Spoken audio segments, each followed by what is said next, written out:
Alhamdulillah alladzi nawwara qulubal 'arifina bi nuril iman wa syarraha sadra siddiqina bi tauhid wal iqan. Asyhadu an la ilaha illallah wahdahu la syarika lah wa asyhadu anna Muhammadan 'abduhu wa rasuluhu la nabiyya ba'd. Allahumma shalli wa sallim wa barik ala sayyidina Muhammadin wa ala alihi wa azwajihi wa zurriyyatihi wa ahli baitihi wa ashabihi ajma'in wa man tabi'ahum bi ihsanin ila yaumiddin. Ayyuhal hadirun, ittaqullaha haqqa tuqatih wa la tamutunna illa wa antum muslimun. Faqad qala Allah ta'ala fi kitabihil karim, a'udzu billahi minasy syaithanir rajim. Bismillahirrahmanirrahim. Ya ayyuhalladzina amanu taqullaha wal tanzur nafsum ma qaddamat lighadin wattaqullaha innallaha khabirun bima ta'malun. Faqala nabiyuna Muhammadun sallallahu alaihi wasallam, kun fid dunya ka'annaka gharibun wa abiru sabil, kama qala nabiyuna Muhammad sallallahu alaihi wasallam. Hadirin rahimakumullah, apabila nanti kita kembali kepada kematian datang, ajal menjemput, malaikat maut hadir, kemudian taubat kita diterima oleh Allah Subhanahu wa taala, maka anggota badan yang telah kita buat maksiat tidak akan bisa bersaksi lagi nanti pada yaumul hisab. Kemudian tempat yang dimana kita telah melakukan dosa dan kemaksiatan, tempat itu pun tidak bisa bersaksi lagi. Catatan kita nanti di Lauhul Mahfuz mengenai dosa, kemaksiatan, kefasikan yang telah kita buat, itu pun akan dihapus oleh Allah Subhanahu wa taala. Tapi permasalahannya, dalam setiap individu diri kita ini, kita tidak tahu apakah taubat kita diterima ataukah taubat kita ditolak. Sebagaimana seseorang telah bertanya kepada alim ulama, idza taba al-'abd hal ya'rifu qubilat am-la? Kalau seorang hamba dia bertobat, apakah dia tahu tobatnya ini diterima ataukah tobatnya ini ditolak? Kemudian ulama itu menjawab, hadza laisa ilmun ini, kalau ini saya tidak punya ilmunya. Tapi apabila tobatnya itu diterima ataupun ditolak, maka dia mempunyai 6 cirinya. Yang pertama, ayyara nafsahu ghairu ma'sumatin minal ma'siyah. Dia memandang kepada dirinya ini tidak bisa terjaga dari kemaksiatan. Orang yang merasa dirinya senantiasa berdosa dan merasa senantiasa melakukan kesalahan, maka dia akan tawadu, merendah kepada Allah Ta'ala, dan dia merasa tidak punya kelebihan apa-apa di hadapan hamba-hambanya Allah Ta'ala, dan dia akan merendah kepada mereka. Dia tidak akan sombong. Apabila seorang hamba dia merasa lebih hebat dari saudara muslim lainnya, maka dia akan merasa sombong. Kemudian apabila seorang hamba merasa lebih soleh dari muslimnya, maka dia akan ujub di dalam dirinya. Bagaimana mungkin dia bisa merasa tobat kalau dirinya sendiri merasa tidak berdosa? Yang kedua, ciri-cirinya orang yang diterima atau ditolak tobatnya, yara fi qalbihi al-farha ghaliban wal huzna syahidan.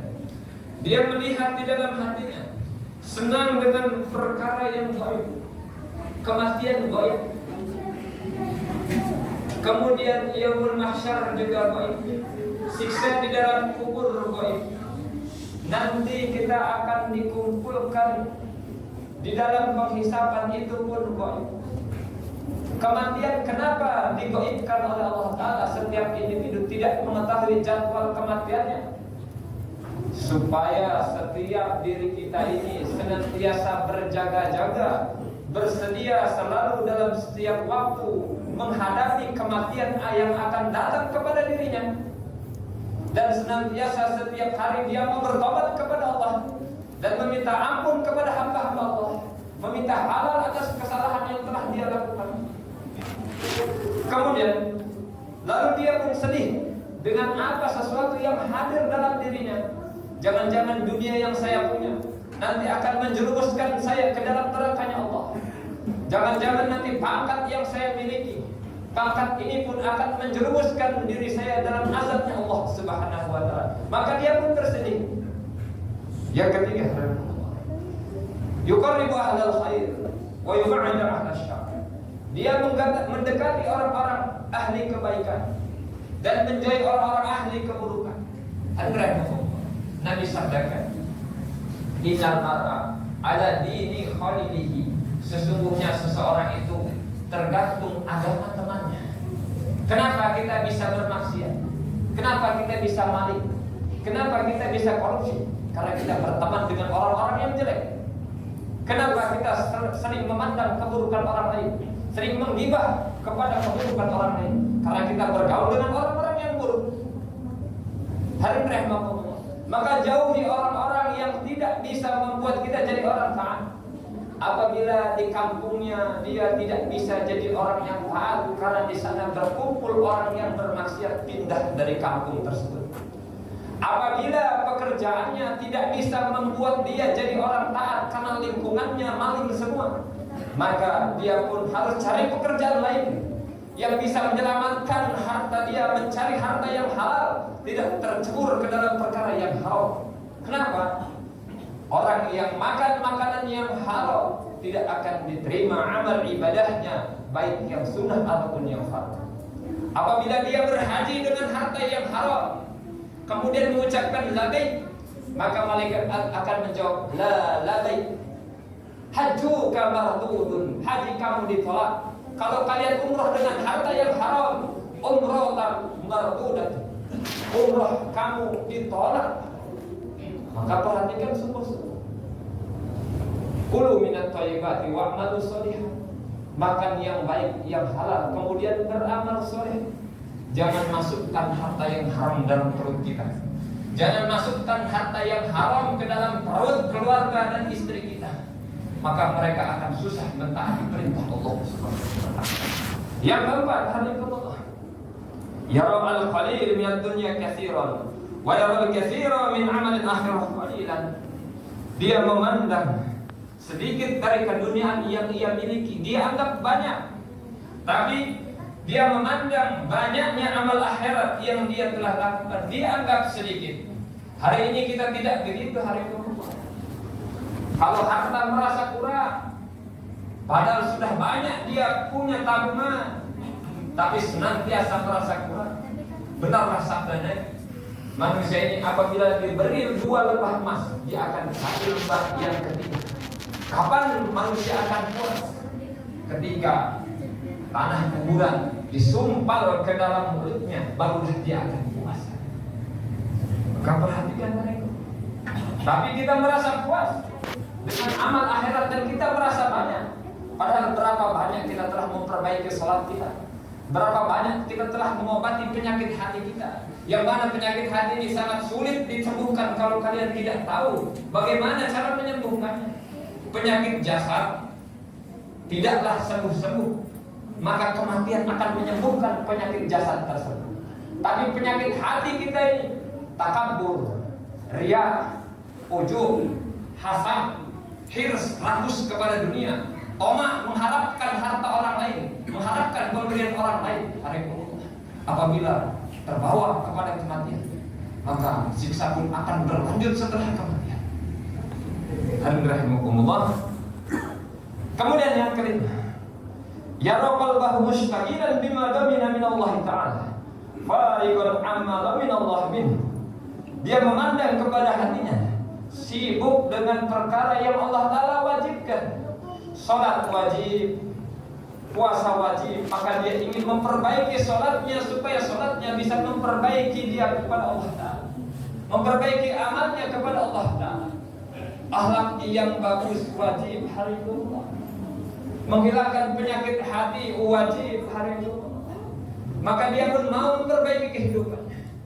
Hari ini kita sibuk mencari rezeki, sibuk berbisnis, tapi lupa hari ini memperbaiki sholat kita. Sibuk kita sekolah, sibuk kita kuliah, tapi lupa memperdalam ilmu agama sehingga dirinya semakin dekat kepada Allah, semakin tinggi gelarnya, bahkan semakin tidak tahu dengan perintah Allah Ta'ala, tidak paham dengan sunnah daripada baginda Rasulullah Sallallahu Alaihi Wasallam. Apa tujuan kehidupan kita sebenarnya? Inna sholati wa nusuki wa mahyaya wa mamati lillahi rabbil alamin. Salat saya, ibadah saya, kehidupan saya, mati saya untuk Allah Subhanahu wa taala. Bagaimana untuk Allah sedangkan ibadah kita salah, tidak sesuai dengan apa yang diinginkan oleh Allah Subhanahu wa taala? Bagaimana mungkin ibadah kita untuk Allah? Kemudian hatinya kosong dengan sesuatu yang telah Allah jamin berupa rezeki.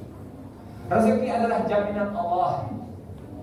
Kematian tidak akan menjemput kecuali rezekinya telah disempurnakan oleh Allah Ta'ala. Jangan sibukkan diri kalian dengan rezeki sehingga meninggalkan ketaatan kepada Allah Subhanahu wa taala. Wa ma min dabbatin fil ardi illa 'ala rizqiha. Dan tidaklah makhluk melata di permukaan bumi kecuali Allah Ta'ala berikan rezekinya. Allah Ta'ala yang dulu memberikan rezeki kita ketika kita berada dalam perut ibu kita, maka Allah Ta'ala pun nanti akan berikan rezeki kita sampai kematian menjemput kita. Jangan takut masalah rezeki. Jangan ambil perkara yang haram, karena kalian walaupun mengambil perkara yang haram, ketika kalian ditakdirkan untuk tidak jadi orang kaya, maka kalian tetap akan jadi orang yang miskin. Hadirin rahimakumullah. Yang terakhir, yakuna hafizul lisan daimal fikrah fi azamatillah wa janabihi wa narihi. Dia senantiasa menjaga lisannya, karena kebanyakan manusia dia mendapatkan siksanya Allah sebab hasil panenan dari lisannya. Lisannya sering membicarakan keburukan orang, lisannya sering digunakan untuk menyakiti saudara-saudara muslimnya, sehingga lisannya ini akan menyeret dia ke dalam nerakanya Allah Subhanahu wa taala. Yang berikutnya, daimal fikrah, senantiasa berpikir dengan keagungan Allah, kebesaran Allah Subhanahu wa taala, dan berpikir dengan keagungan surganya Allah dan betapa dahsyatnya nerakanya Allah Subhanahu wa taala. Semoga kita Allah Ta'ala jadikan orang yang senantiasa ingin bertobat kepada Allah, senantiasa merasa berdosa kepada Allah Ta'ala, tidak merasa lebih baik dari saudara muslimnya, senantiasa sayang kepada hamba-hambanya Allah Ta'ala, tidak membedakan mereka atas dasar madhab, kajian, harakah, pergerakan, bangsa ataupun bahasa. Al-Muslim, akul Muslim, Muslim adalah bersaudara. Sayangi mereka semua dimanapun mereka berada. Kita adalah saudara mereka semua. Barakallahu li wa lakum fil Qur'anil azim wa nafa'ani wa iyyakum bima fihi wa dzikril hakim. Aqulu qali hadza fastaghfiru innahu huwal